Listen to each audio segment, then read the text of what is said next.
Hi, I'm Jose. I work in SAB or SAP in Agricultores de la Vega de Valencia.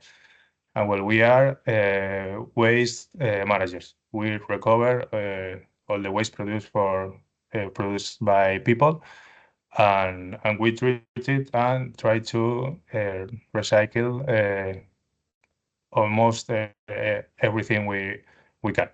So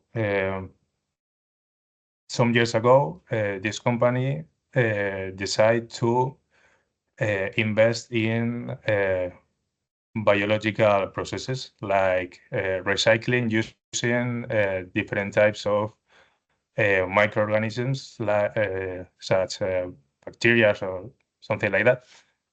And well, this is our part, also with the recovery of waste in the BioSupac project. So what we do here is to organize the best way to recover also the material used to produce the bioplastics and the waste produced by creating these bioplastics.